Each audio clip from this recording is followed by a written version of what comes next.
Esta conferencia comenzará.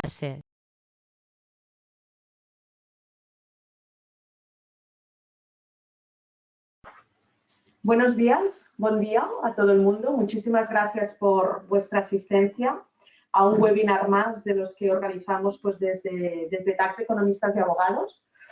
Hago un poco una presentación y os explico cómo nos organizaremos antes de dar paso pues, a nuestro ponente, que es el señor Rafael Herrando, que muchos de vosotros pues, ya habéis tenido el placer de conocer.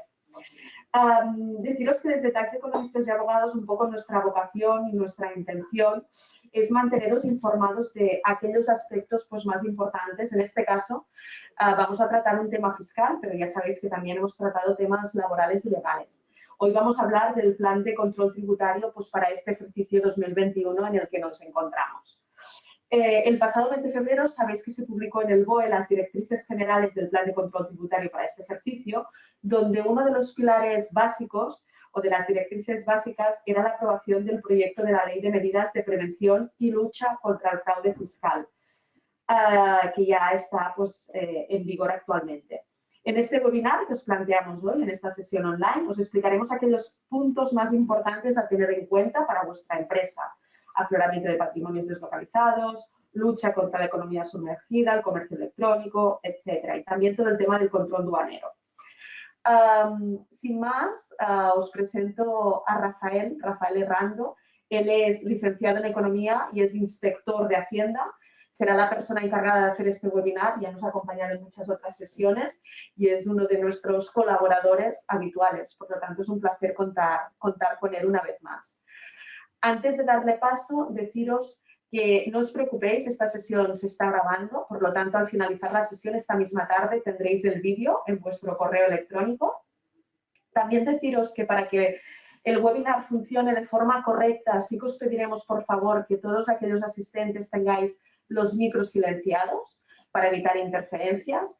Y vamos a organizarnos pues, haciendo una exposición que va a hacer Rafael Herrando de 45 minutos aproximadamente, que es la presentación que veis en pantalla, y posteriormente abriremos un turno de preguntas, consultas que tengáis, que ya podéis empezar a plantear vía chat y al finalizar la sesión, la exposición de Rafael Herrando, las leeremos e intentaremos dar respuestas a todas las que podamos, ¿de acuerdo? Pues sin más, doy la palabra ya a Rafael. Muchísimas gracias, bueno. Rafael, y todo tuyo. Vale. Okay. ¿Qué tal? Buenos días. Bueno, nos quito toda la mascarilla. Bueno, la idea es comentaros las grandes líneas generales del plan de control tributario para este año. El plan de control tributario es un plan de control tributario que se aprueba cada año. Nosotros no es que sea una novedad el plan de control tributario, sino que ya desde que se aprobó la Ley General Tributaria en el año 2003, ya contempla en su articulado que cada año se aprobará un plan que recogerá las grandes líneas, las líneas maestras en cuanto a la actuación de la agencia tributaria. En cuanto a lo que es el antecedente del plan, pues como os comentaba, en el artículo 116 de la Ley General Tributaria se establece que cada año la Administración Tributaria elabora un plan de control que tendrá carácter reservado, pero sí que se publicitan, sí que se hacen públicos los criterios generales que informan ese plan. ¿Vale? Es decir, nosotros lo que vamos a tener son las líneas maestras y luego ya el plan tiene carácter reservado y lo que tiene carácter público son las líneas maestras, los criterios generales que informan el plan. En concreto, en el caso del plan de este año, ¿dónde lo tenemos regulado? Pues lo tenemos regulado en una resolución de enero de la Dirección General de la Agencia Tributaria por la que se aprueba este plan que se publicó en el Boletín Oficial del Estado el 1 de febrero de este año. Bien, el plan de control tributario y aduanero para este año 2021 tiene 5 grandes líneas maestras, 5 grandes áreas de actuación, que serían, en primer lugar, la información y la asistencia, en segundo lugar, la prevención de los incumplimientos y el fomento del cumplimiento voluntario y la prevención del fraude, En tercer lugar, la investigación y las actuaciones de comprobación del fraude, tanto en el ámbito tributario como en el ámbito de las aduanas. En cuarto lugar, el control del fraude en el ámbito recaudatorio.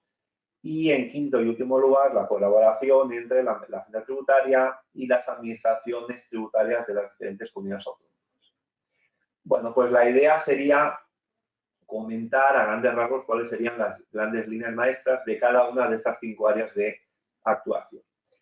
En el caso de las áreas de actuación relacionadas con la información y la asistencia, ya sabéis que aquí lo fundamental, el objetivo, sería, por un lado, fomentar el cumplimiento voluntario por parte de los contribuyentes y, en segundo lugar, tratar de reducir las cargas administrativas que le suponen al contribuyente el tema de confeccionar o cumplir con sus obligaciones de carácter tributario. En concreto, dentro de esa primera área, dentro de lo que es información y asistencia, las actuaciones que se prevén son las siguientes. Por un lado, tenemos la consolidación de las denominadas administraciones de asistencia digital, es decir, lo que es administración tributaria de carácter digital, como a través de plataformas dirigidas a prestar servicios de información y de asistencia por medios electrónicos a los contribuyentes, ya sea mediante el chat, la videollamada, el correo electrónico. Se estableció una prueba piloto a finales del año 2020 y se prevé que funcionará efectivamente en este año 2021. En segundo lugar, tendríamos una nueva asistencia online en IVA, como a través de un asistente virtual de IVA. Nosotros ya el año pasado teníamos un asistente virtual a efectos del SI, a efectos del suministro inmediato de información. Bueno, pues tenemos ahora una nueva asistencia online en materia de IVA, tenemos un asistente virtual y nos proporciona una serie de herramientas complementarias, como pueden ser, por un lado, el localizador de entregas de bienes y prestaciones de servicio, que ya se encuentra actualmente en funcionamiento. En segundo lugar, el calificador inmobiliario, que también está en funcionamiento. En tercer lugar, la ayuda para la confección de los modelos 303, tanto para arrendadores como para el modelo 303 básico para autónomos. Luego también tendríamos la calculadora de plazos a efectos de la modificación de la base imponible y otra serie de rectificaciones. La calculadora de prorratas, que me permite calcular la prorrata general, la prorrata especial y las regularizaciones anuales a final de año. La calculadora de plazos del SI, de suministro inmediato de información, que ya está en funcionamiento. Y luego los asistentes virtuales del SI, que ya los teníamos desde el año 2018 y que se seguirán actualizando a lo largo de este año.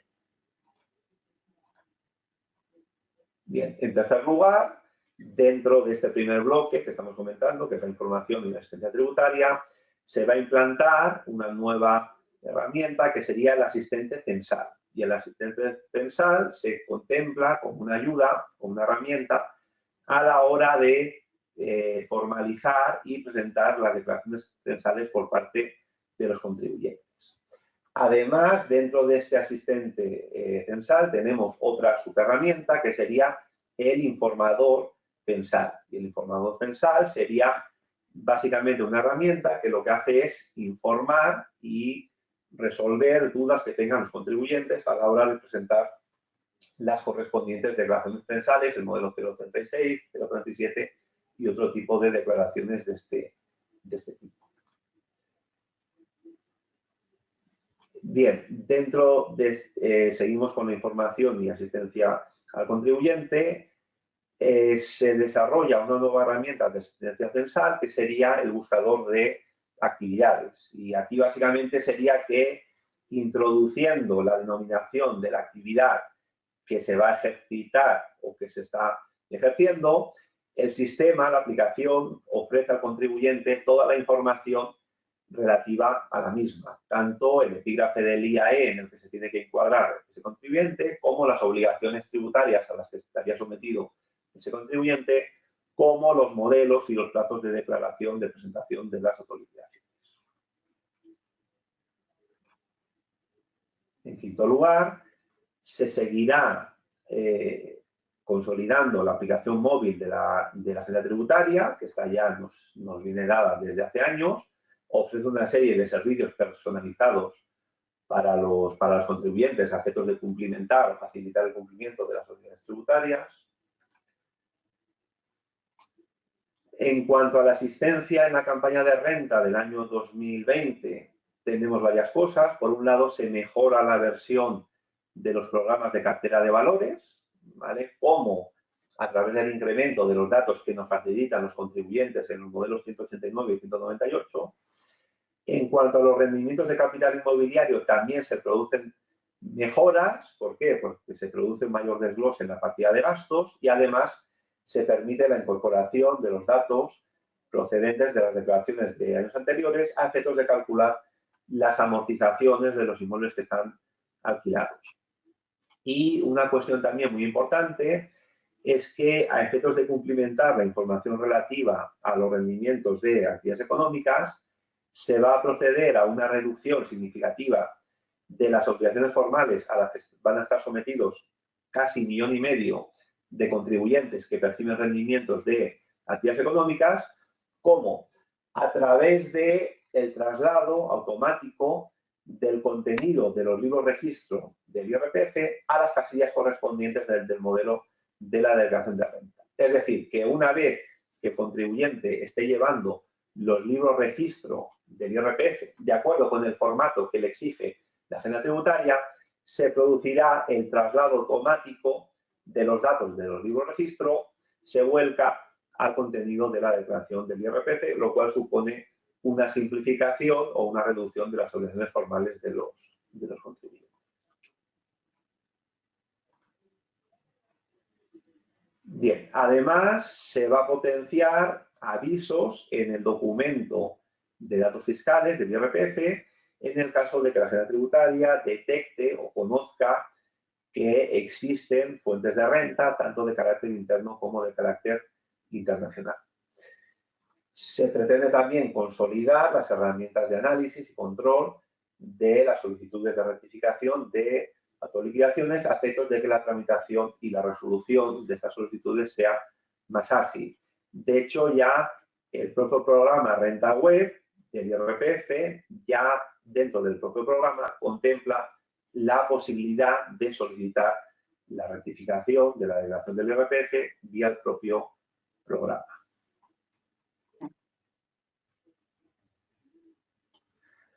Bien, una cuestión importante y que ha salido en la prensa en estos meses, la implantación de análisis del Big Data en el ámbito del IRPF. ¿Vale? ¿Qué sería esto del Big Data? Pues nosotros tenemos una serie de contribuyentes que nos hemos dado cuenta que en años anteriores, cuando han presentado la declaración del IRPF, no han utilizado los datos fiscales que le han sido proporcionados por parte de la agenda tributaria y se han equivocado, han cometido errores a la hora de cumplimentar su correspondiente declaración de cada año. Entonces, ¿qué es lo que hacemos? Lo que haremos es detectar contribuyentes que cumplen los mismos requisitos de otros contribuyentes que han cometido estos errores y se le facilitarán una serie de avisos. El aviso sería, pues mire, que sepa que si usted está modificando esa casilla, por ejemplo, de gastos deducibles a efectos de rendimiento de trabajo, estará cometiendo un error y es posible que la agenda tributaria le inicie un procedimiento para comprobar este importe, ¿vale? En todo caso, estos serán avisos que se harán al contribuyente. Es decir, en ningún caso se va a obligar a declarar al contribuyente en un sentido o en otro, pero sí que lo que se va a hacer es advertir, el contribuyente recibirá un aviso cuando quiera modificar determinada casilla del IRPF en el sentido de que le estamos indicando que lo que quiere hacer no es correcto de cara a lo que considera que es correcto la agenda tributaria. Bien, más cuestiones interesantes. Así como ya en el ámbito del IRPF tenemos la puesta a disposición de los datos fiscales al contribuyente, incluso tenemos un borrador de declaración del IRPF, como novedad se van a poner los datos fiscales a disposición de los contribuyentes, tanto en el ámbito del impuesto sobre sociedades como en el ámbito del IVA. En el ámbito del impuesto sobre sociedades, sí que es cierto que esos datos de los que dispone la agencia tributaria y que se ponen a disposición del contribuyente son parciales, es decir, no es todo, pero, por ejemplo, se le comunica, pues, por ejemplo, los pagos fraccionados que ha hecho el contribuyente a lo largo del ejercicio, o las retenciones que ha soportado el contribuyente, o los importes que tenga pendientes de compensar de periodos anteriores, ya sean bases imponibles negativas o ya sean deducciones pendientes de aplicar, o los importes que le han imputado terceros correspondientes a retenciones soportadas por el contribuyente, también sanciones y recargos que haya liquidado, que haya generado la agencia tributaria y notificado al contribuyente en el año anterior, y los importes declarados en años anteriores, pendientes de aplicar, como hemos comentado, relativos a bases negativas y deducciones que estén pendientes. En el ámbito del IVA, lo que tenemos es un programa, que es el programa PRE303, que es una herramienta que lo que sirve es simplificar el cumplimiento o le facilitar al contribuyente el cumplimiento del modelo a cada uno de los contribuyentes. Ya sabéis que el modelo 303 es el modelo de autoliquidación mensual o trimestral que tienen que enfrentar los contribuyentes sujetos al IVA. Bien, más cosas. Dentro de la información y asistencia se habilita la presentación por vía electrónica del modelo 105, a través del cual se puede solicitar la no sujeción, la exención o reducciones a efectos del impuesto especial sobre medios de transporte. En relación con las compras a distancia efectuadas por particulares, consumidores finales en terceros países, la agencia tributaria va a habilitar un nuevo modelo de declaración para el año 2021 que cumple con los cambios normativos que se han venido produciendo en este ámbito. Bien, se va a potenciar o consolidar un sistema informático y de asistencia a la hora de efectuar el pago por parte del contribuyente a través de canales telemáticos y a través de canales electrónicos. Y por último, para acabar, dentro de este primer bloque, que sería el dedicado a la información y asistencia, se va a producir a lo largo del año 2021 una modificación en la estructura de la página web de la agencia tributaria. El enfoque estará más dirigido al usuario, al contribuyente, y se va a proceder a integrar en una sola web, por un lado, la información del portal de Internet y por otro, la tramitación de la sede electrónica. Bien, pues esto sería el primer bloque, la primera gran línea maestra de actuación del plan para este año, que sería el dedicado a la información y la asistencia. Habría un segundo bloque, como hemos comentado al principio, que sería la prevención de los incumplimientos, es decir, fomentar el cumplimiento voluntario y tratar de prevenir el fraude. Entonces, aquí tenemos varias áreas de actuación. Un área de actuación importante sería la cuestión relativa al censo, ¿vale? En el censo nos encontramos a veces pues, muchas empresas que están inactivas, es decir, son empresas que realmente no están realizando ninguna actividad, pero siguen constando en el censo de empresarios, profesionales y retenedores de la agencia tributaria. Esto ocasiona una serie de costes a la agencia tributaria en el sentido de que tenemos que tener controladas a este tipo de empresas. Entonces, ¿qué se pretende en este ámbito del censo? Pues se pretende la depuración del censo, de tal manera que solo consten en este censo de empresarios, profesionales y retenedores aquellas empresas que realmente intervengan en el ámbito comercial o económico, es decir, no empresas que estén inactivas, sino que empresas que realmente están realizando una actividad económica. Ya sabéis que nosotros tenemos dos grandes áreas para depurar este censo. Uno sería, por un lado, el cierre del registro mercantil, es decir, aquellas empresas que durante 3 periodos impositivos consecutivos incumplan la obligación de presentar el modelo del impuesto sobre sociedades, pues se les cierra el registro. Y como última medida, tendríamos la revocación del NIF, ¿vale? Con lo cual, la idea sería pues, reducir el número de contribuyentes que están en este censo, de tal manera que solo consten aquellos que realmente realicen una actividad económica.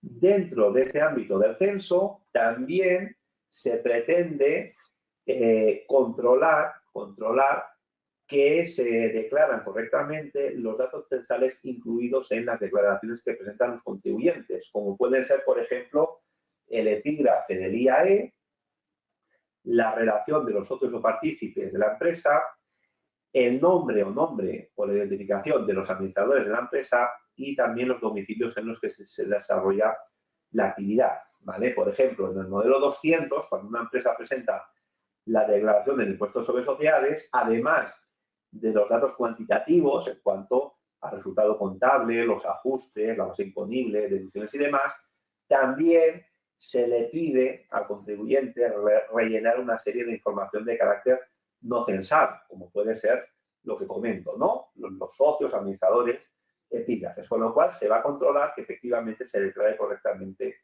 esa información. Bien, más cosas. Dentro de esta prevención de los incumplimientos habrá un apartado específico dedicado a la prevención en materia de aduanas e impuestos especiales. ¿Cómo? Pues realizando actuaciones de control previo en cuanto a la importación y exportación de mercancías sujetas a controles adicionales, como pueden ser alimentos, medicamentos, equipos de protección individual, material radioactivo, productos o sustancias peligrosas, estupefacientes, material de defensa y de doble uso, mercancías falsificadas y especies de flora y fauna silvestres protegidas por el convenio CITES. Bien, además, también se va a realizar un control de las declaraciones aduaneras que se presentan por parte de los contribuyentes, haciendo especial hincapié en aquel tipo de declaraciones en los que se declara un valor en aduana llamativamente o sustancialmente bajo. Bien, y por último, dentro de este segundo bloque, que sería la prevención de los incumplimientos y el fomento del cumplimiento voluntario, tendríamos otras actuaciones preventivas. Se va a potenciar en línea con lo que hemos hecho en años anteriores, una política de fomento de los acuerdos previos de valoración en materia de efectos de transferencia y reparto de costes o beneficios, tanto de carácter individual como particularmente los acuerdos de carácter bilateral o multilateral. Ya sabéis que este es un tema muy importante, el tema de las operaciones vinculadas, los efectos de transferencia, y una manera de evitar la conflictividad en esta materia sería llegar a acuerdos previos de valoración con las empresas, tanto en materia de operaciones de fabricación, operaciones de distribución, operaciones financieras o operaciones de prestación de servicio entre empresas vinculadas. Entonces, fomentando estos acuerdos previos de valoración, pues en el futuro prevenimos el fraude y, en cierta manera, pues lo que estamos haciendo es reducir la litigiosidad futura que se podría llegar a cabo. Bien, dejando de lado este segundo bloque que sería relativo a la prevención del fraude fiscal, teníamos un tercer bloque que sería la investigación y las actuaciones de comprobación del fraude tributario y aduanero. Es decir, nosotros tenemos dos grandes patas dentro de la agenda tributaria. Tendríamos, por un lado, todo lo que es información y asistencia al contribuyente, que sería, digámoslo así, la cara amable de la agenda tributaria, ¿no? Y luego tendríamos la parte mala, ¿no? O la cara no tan amable de la agenda tributaria, que sería la parte dedicada a la verificación y el control del adecuado cumplimiento de las órdenes tributarias. Con lo cual, esta sería la parte, ¿no? Es decir, investigación y comprobación del fraude en el ámbito tributario. Las líneas de actuación prioritaria en esta materia pues serían, por un lado, las fuentes de información y los avances tecnológicos en el análisis de riesgos. Es decir, nosotros aquí lo que hemos hecho en años anteriores y vamos a seguir haciendo es enviar cartas a los contribuyentes en los que nosotros detectamos en base a nuestros ratios que los ingresos o los beneficios declarados por el contribuyente son sustancialmente inferiores a los ratios que tenemos nosotros. Entonces, lo que haremos es, pues, ya lo veníamos haciendo en los anteriores y lo vamos a seguir haciendo, enviar cartas a los contribuyentes que tenemos conocimiento de que el margen de beneficio, el margen de ingresos, una serie de variables, pues difieren de los datos que tenemos nosotros en la agenda tributaria. Bien, más cuestiones. El tema del control de tributos internos. Y nos vamos a dedicar una especial atención a todo lo que son grupos multinacionales, grandes empresas y grupos fiscales. Y aquí adoptaremos medidas anti-elusión, todo el tema relativo a precios de transferencia y el control de los establecimientos permanentes que tengan empresas que no residan aquí en territorio español. Una cuestión interesante dentro del control de los tributos internos sería el control de la ocultación de actividades empresariales y profesionales y el uso abusivo de sociedades, ¿vale? Aquí dedicaremos especial atención a la economía sumergida, ¿vale? Y dedicaremos una especial atención a actividades en las que se usa efectivo en cantidades superiores a las que están establecidas legalmente.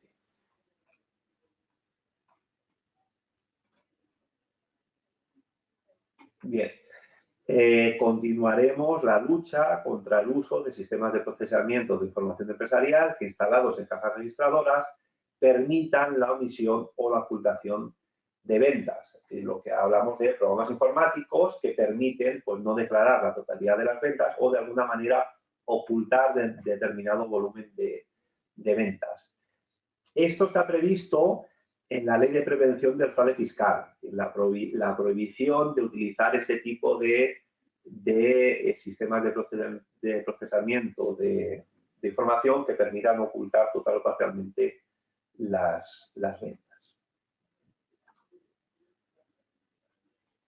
Bien, se ejecutará en el entorno de aquellas actividades económicas en las que se detecte una presencia intensiva de consumidores finales, actuaciones de control para evitar que se produzca la repercusión final del IVA al consumidor final.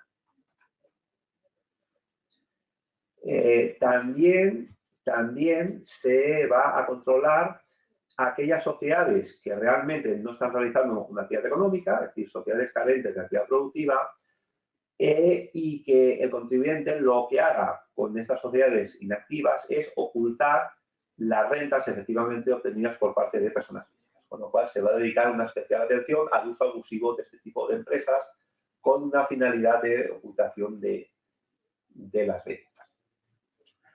También se va a prestar una especial atención a los supuestos de operaciones vinculadas en el caso de personas físicas de un grupo familiar con personas jurídicas y comprobar que efectivamente el precio o el valor de las operaciones coincide con el valor de mercado y no se esté pactando un precio diferente al valor de mercado con la intención de tributar menos, es decir, modificar o minorar las bases o las rentas declaradas. También se va a analizar el patrimonio de aquellos contribuyentes cuyo perfil de riesgo se asocie a una supuesta división artificial de la actividad con la finalidad de minorar la tributación en el ámbito de la imposición directa. Bien, y dentro de los tributos internos tendríamos que dedicar una especial atención al tema de la economía digital. Ya sabéis que para este año, para el año 2020-2021, se han aprobado dos impuestos nuevos, ¿no? Que serían el impuesto sobre transacciones financieras, que sería la mal llamada, porque realmente no es una tasa, sino que es un impuesto, que vulgarmente se llama tasa Tobin, pero realmente es un impuesto sobre transacciones financieras. Y luego tenemos el impuesto sobre determinados servicios digitales, ¿vale? Con lo cual se va a prestar una especial atención a la implantación de estos dos nuevos impuestos, el impuesto sobre transacciones financieras y el impuesto sobre determinados servicios digitales. Se va a seguir colaborando con la Inspección de Trabajo a la hora de detectar la lucha contra el fraude, tanto en el ámbito fiscal y aduanero como en el ámbito de la cotización y reducción de cuotas a la seguridad social, con la finalidad de luchar contra la economía sumergida en este ámbito. Otra cosa interesante relacionada con el control de tributos internos sería el control de las rentas obtenidas por artistas y deportistas no residentes que actúen en territorio español. Es decir, las personas físicas que realizan una actividad deportiva o artística que no sean residentes solo tributan en España cuando obtengan rentas en territorio español. Con lo cual se va a intentar controlar que estas rentas obtenidas en territorio español derivadas de una actividad artística o deportiva, pues realmente tributen de acuerdo con el impuesto de la renta de no residentes. Bien, además se va a intensificar el análisis de la residencia fiscal de contribuyentes que figuran como no residentes en las bases de datos a fin de detectar el posible incumplimiento de las obligaciones tributarias, ¿vale? Esto es un tema muy candente que ha salido, que se puso de manifiesto, saltó a la palestra en los últimos meses, ¿no? Cuando un youtuber, el Rubius, ¿no? Pues comunicó en las redes sociales que iba a trasladar su residencia fiscal a Andorra, ¿no?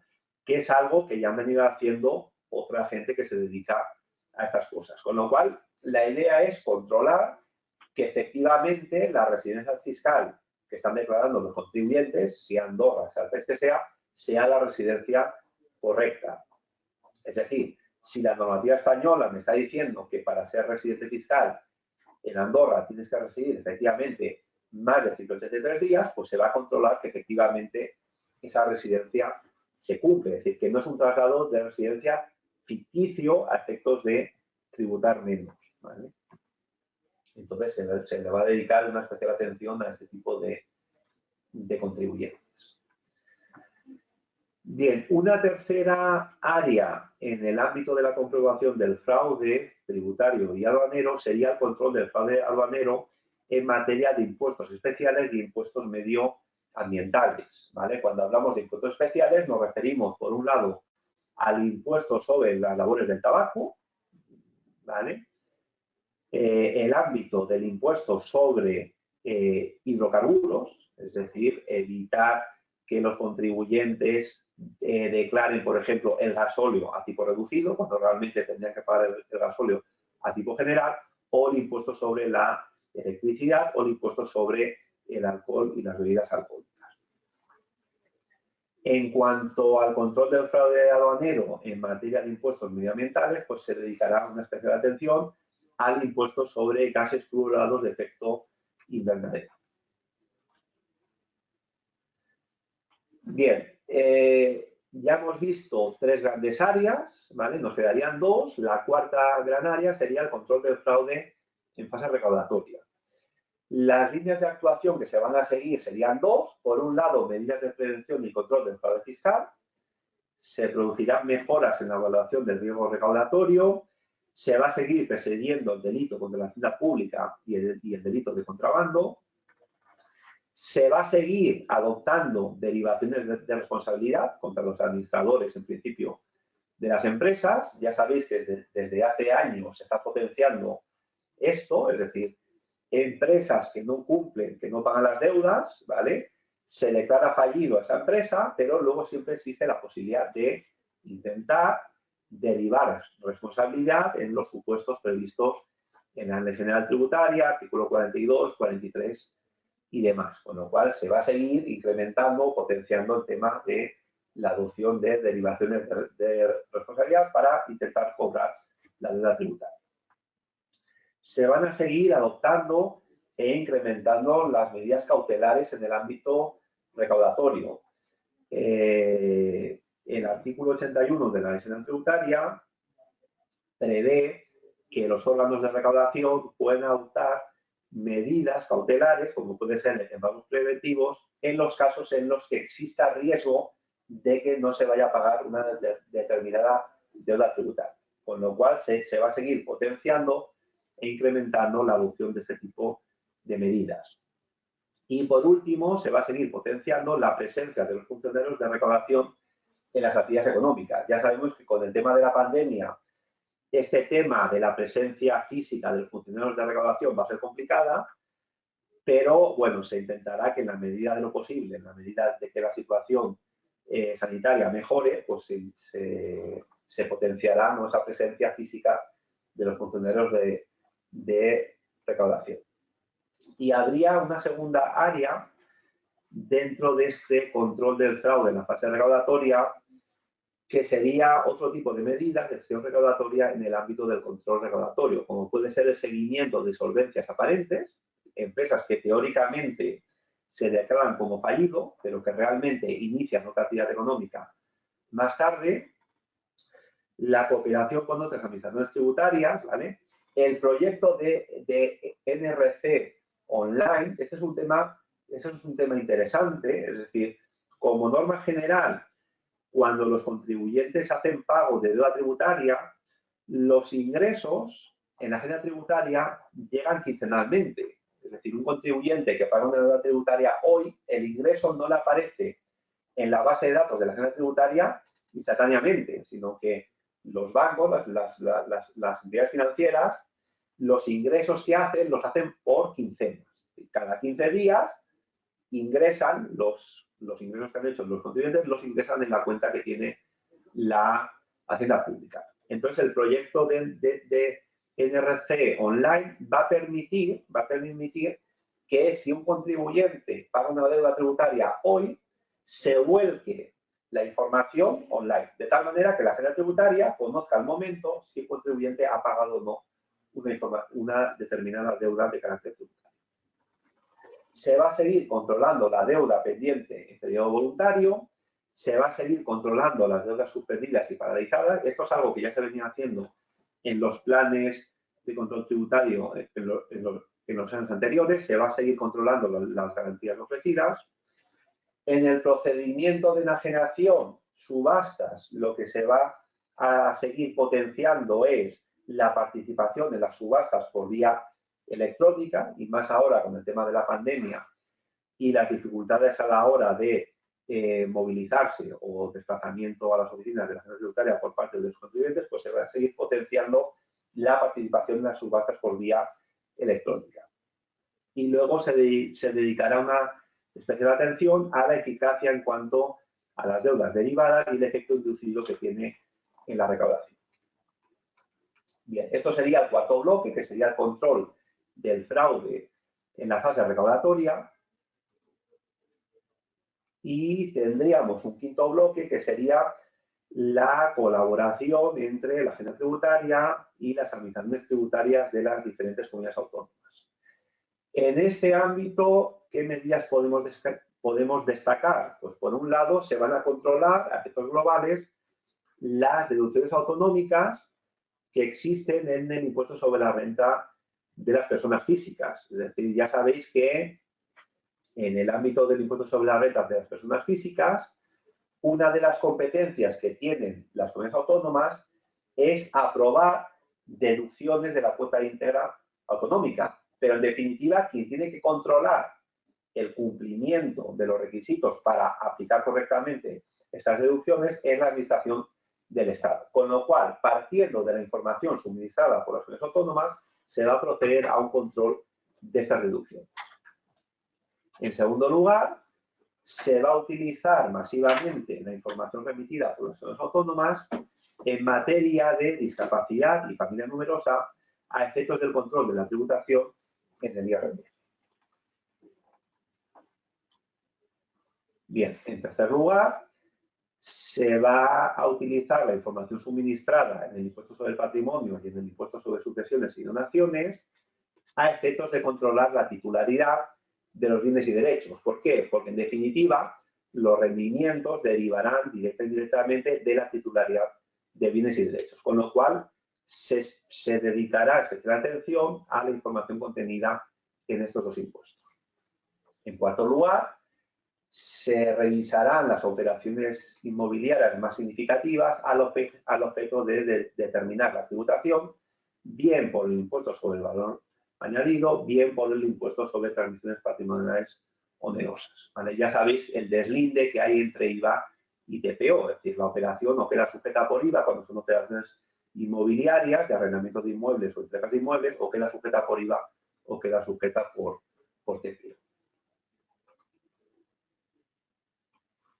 Bien, se comprobarán también las operaciones societarias más relevantes, no sujetas al impuesto sobre transmisiones patrimoniales, a efectos de determinar el cumplimiento de los requisitos previstos en el régimen fiscal especial de la Ley del Impuesto sobre Sociedades.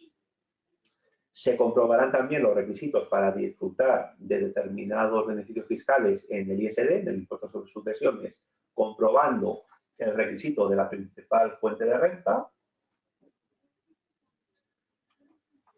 ¿Vale? Se comprobará también el cumplimiento de los requisitos para aplicar el régimen especial de cooperativas.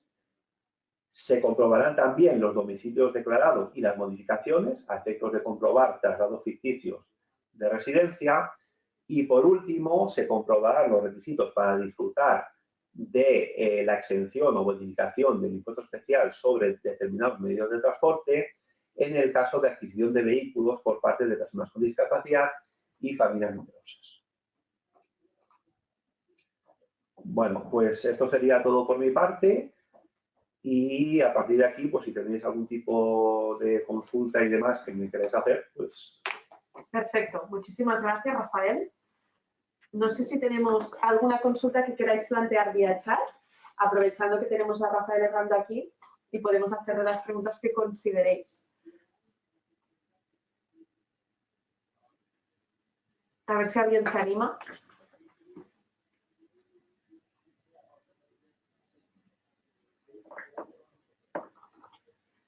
Buenos días.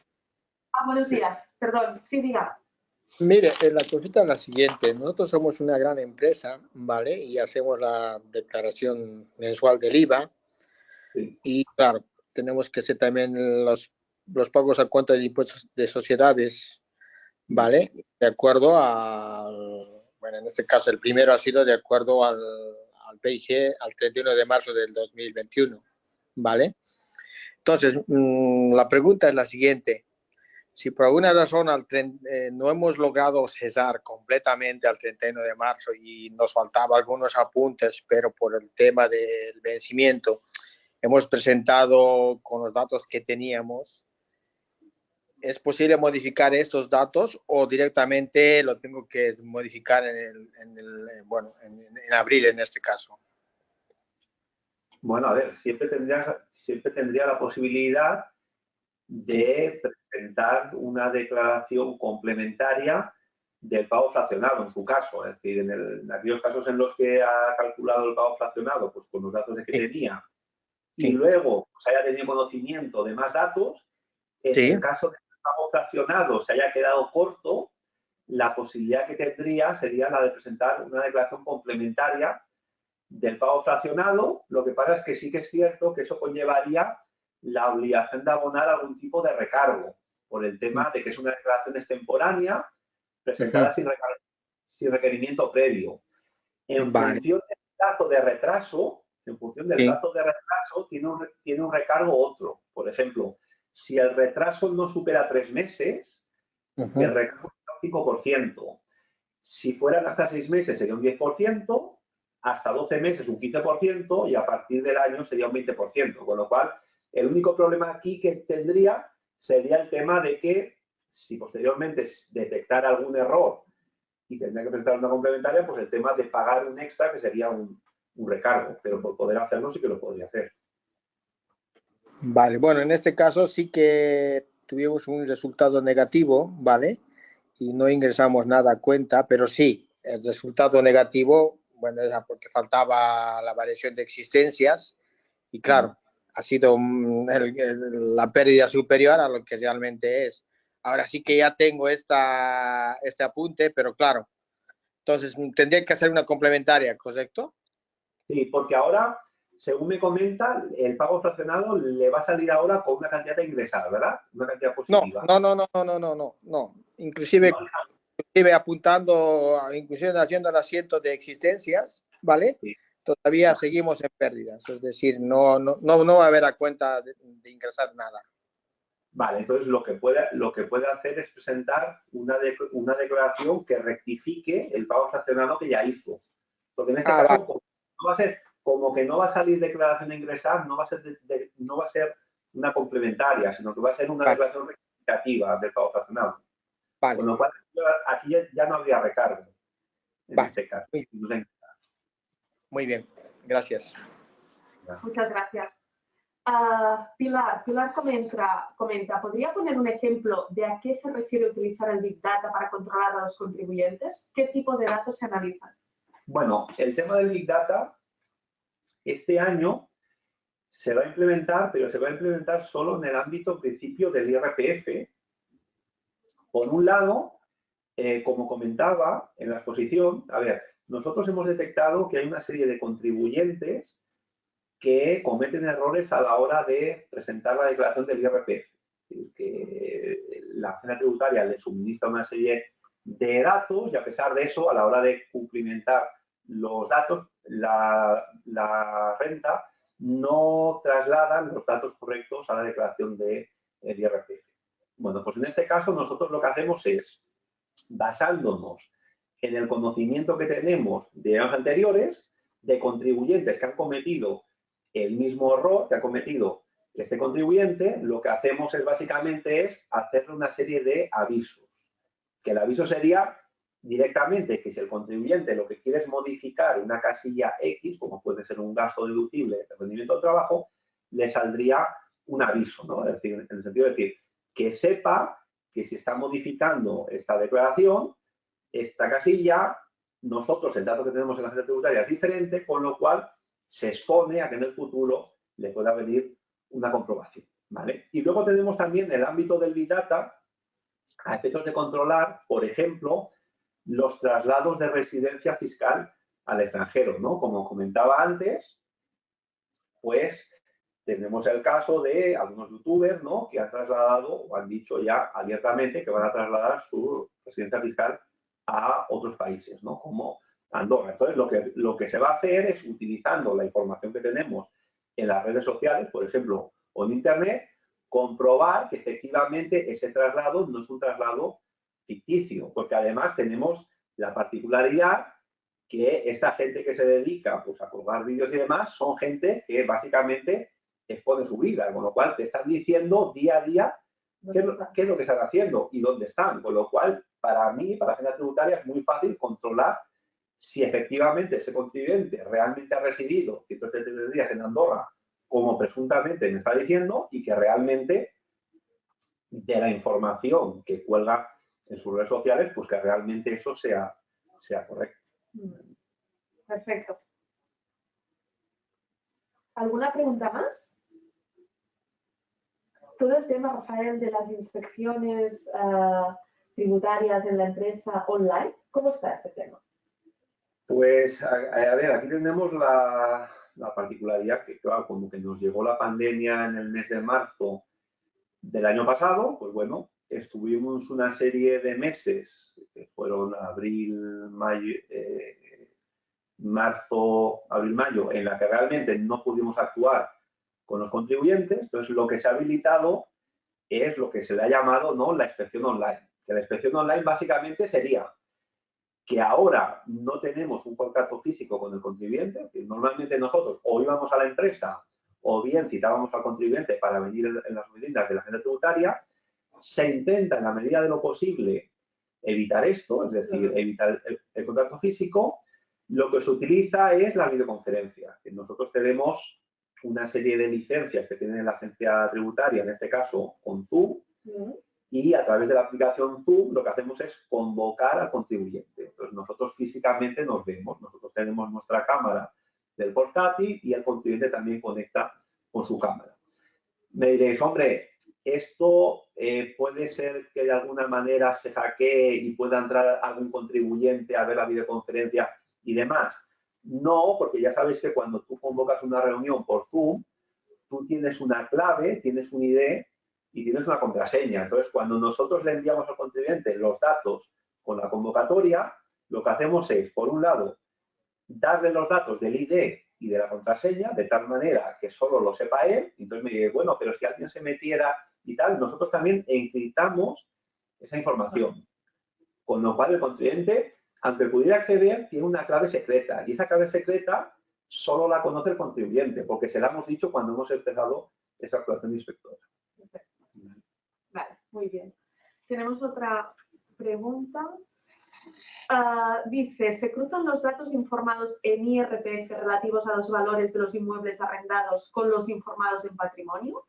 ¿Quién revisa e inspecciona patrimonio, cuentas anuales o AEAT?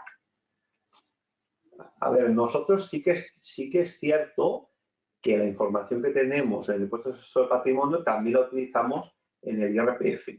¿Vale? La comprobación, a ver, la comprobación de patrimonio, sí que es cierto que en principio patrimonio es un impuesto cedido y quien tiene las competencias en materia de gestión y liquidación son las comunidades autónomas. El único supuesto en el que la agencia tributaria podría comprobar patrimonio sería en aquellos casos en los que estuviera realizando una actuación inspectora por el IRPF respecto de un contribuyente. Entonces yo podría cargar en plan renta y patrimonio, pero yo no puedo hacer, la agencia tributaria estatal no puede hacer una comprobación individual del impuesto sobre el patrimonio. Ya os digo que solo podría hacerla en aquellos casos en los que esté comprobando el IRPF. Entonces, conjuntamente con la comprobación del IRPF, podría comprobar también el patrimonio. Perfecto. Otra pregunta tenemos. Mi duda es si en declaración de IRPF en las actividades económicas, ejemplo, agente de seguros, ¿hay algún tope de gastos que permita a Hacienda en correlación a los ingresos de la actividad o va en función de la media de cada sector? A ver, en el tema de los gastos deducibles en cuanto a los rendimientos de las actividades económicas, nosotros nos remitimos a la ley del impuesto sobre sociedades. Y la idea sería que para poderte deducir un gasto, los requisitos serían que esté contabilizado, que esté imputado al periodo impositivo que corresponda y además que el gasto esté correlacionado con el ingreso, es decir, que sea un gasto necesario para obtener los ingresos, con lo cual, en la medida en que el gasto sea necesario para obtener los ingresos, pues en principio es deducible, ¿vale? Sí que es cierto que, como os he comentado antes, nosotros tenemos unas medias por cada una de las actividades económicas, de tal manera que si nosotros sabemos pues, que en la actividad de agente de seguros pues hay determinado número de contribuyentes que está declarando un rendimiento inferior a que nosotros tenemos, pues sí que se le podrían hacer llegar cartas individuales en las que se le haga constar. Pues mire, de acuerdo con los datos que nosotros tenemos, pues usted me está declarando un beneficio de un 3%, cuando, de acuerdo con la información que yo tengo, pues el beneficio tendría que ser, por ejemplo, un 5%. Perfecto. Karma está escribiendo, entiendo, porque ha empezado diciendo, estamos en proceso de cambiar las máquinas registradoras, hay muchas, muy variadas y con precios elevados según superprestaciones, pero no hay pregunta, Karma. No sé si estás acabándola de plantear. Vale. Bueno, Karma no. Seguimos con Eva. ¿Cómo puedo saber si mi inquilino, que tiene la obligación de ingresar trimestralmente el IRPF del alquiler, lo está haciendo? ¿Puedo saber de alguna manera cuánto ingresó el año anterior? Pues en principio la información del inquilino no se podría, no la podrías conocer, en principio no. No sería un dato. ¿Hay alguna pregunta más, alguna consulta que queráis plantear? Karma, es que tu pregunta no es una pregunta, no la entiendo. No sé si tienes ahora. La pregunta nos la dice ahora. La pregunta sería, ¿qué mínimo de información deberíamos de tener para, en caso de inspección, estar cubiertos? Entiendo. Era la máquina registradora. Lo de la máquina registradora. Sí. A ver, la máquina registradora lo lo que hemos comentado es que en el plan de control tributario lo que se va a dedicar una especial atención es a aquellos programas informáticos que lo que hacen es ocultar ventas. Hay determinados programas informáticos que se pueden de alguna manera modificar a medida, en el sentido de que una parte de las ventas se declaren y otra parte de las ventas no se declaren. ¿Vale? Pero bueno, la información que se tiene que suministrar es la información típica, es decir, la información que consta en las facturas, ¿no? Es decir, la identificación de las partes, la base imponible, el precio, el tipo impositivo, estas operaciones, ¿no? Perfecto. Pues si no hay más preguntas, si os parece bien, lo dejamos aquí, ¿de acuerdo? Muchísimas gracias por vuestra asistencia, muchísimas gracias a Rafael Herrando una vez más por poder contar pues, con su experiencia y buen hacer. Deciros que os pasaremos el vídeo esta tarde y que lógicamente desde Tax quedamos a vuestra entera disposición para cualquier duda, consulta o cuestión que queráis plantear, ¿de acuerdo? Muchísimas gracias y que tengáis un buen día. Hasta luego.